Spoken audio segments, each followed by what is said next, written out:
Around 5 lakh BC, the Pleistocene epoch locked much of the Earth in a deep freeze. Glacial ice sheets advanced across the northern and southern hemispheres, burying the landscape under miles of ice and drastically altering global climates. Early hominids, like Homo erectus, navigated this terrain as nomadic hunter-gatherers. Unlike the animals around them, they lacked thick fur, dense armor, or sharp claws to survive the cold. Instead, they shared the environment with megafauna built for the ice. A woolly mammoth or a saber-toothed cat possessed physical dominance, while early humans were small, slow, and vulnerable to these apex predators.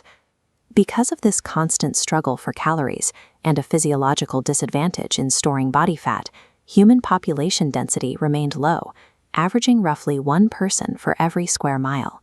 This harsh biological reality left only 2 options.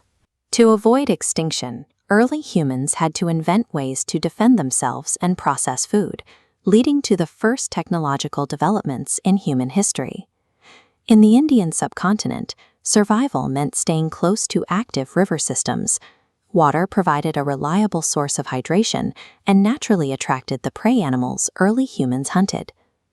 Evidence of these early groups is clustered in specific river valleys, with settlements appearing in the Soan Valley, the Balin Valley, and at sites like Didwana, Navassa, Hunasagi, and Palagam.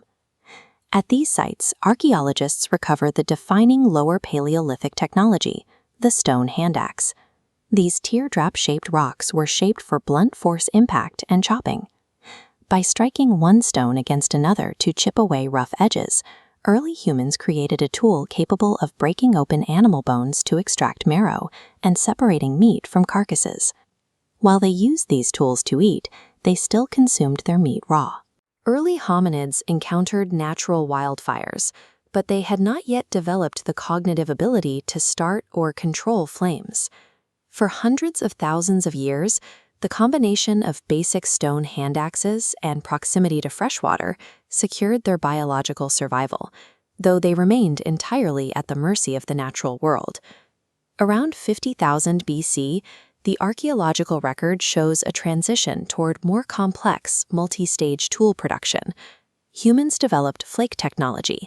By striking smaller, thinner flakes from a central core stone, they created implements with distinct, sharp edges for specific tasks. These sharper tools allowed for precision cutting. Hunters could processing meat more efficiently and scrape animal skins to prepare rudimentary hides for insulation.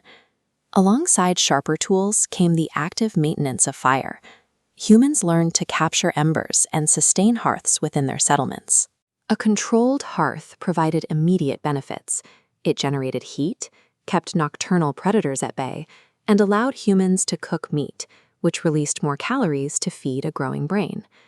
With precision tools and fire, early humans altered their standing in the Pleistocene food chain, transitioning from vulnerable prey to apex predators. Fire also restructured their daily lives.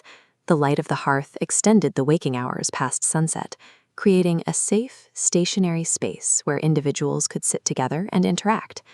This increased social cohesion translated into survival. Taking down large, thick-skinned game required groups of hunters, communicating and executing coordinated tactics.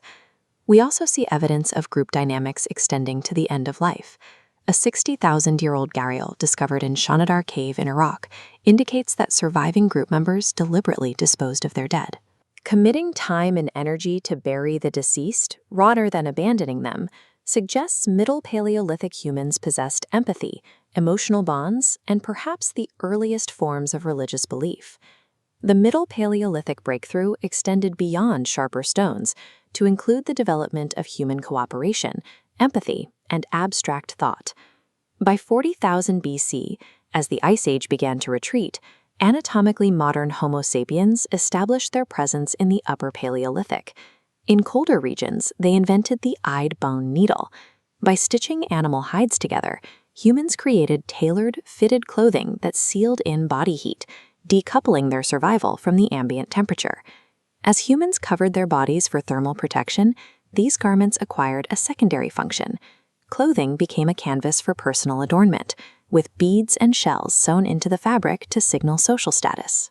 The archaeological record fills with symbolic artifacts, including bone flutes and evidence of animal skin drums. They also produced figurative art. Small carvings, such as the Venus figurines, show early humans interpreting and shaping abstract representations of the human form. These objects exist because humans now had the cognitive room for imagination and the intent to leave a permanent cultural legacy. In India, this cultural expansion is visible at sites like Patna in Maharashtra, where researchers have uncovered ostrich eggshells modified into decorative beads. They also utilized the walls of their natural shelters. By grinding pigments like ochre, they claimed permanent spaces to paint their histories onto stone. These paintings provide a direct look at Upper Paleolithic society, featuring depictions of human figures, local animals, and coordinated hunts. This chart illustrates the technological progression.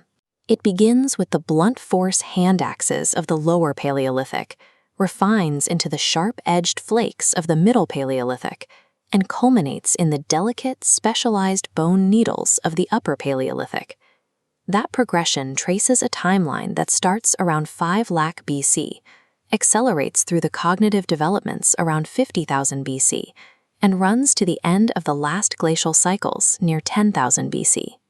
The technology, social structures, and abstract reasoning forged across these 3 distinct periods established the baseline for the human mind and all subsequent civilizations.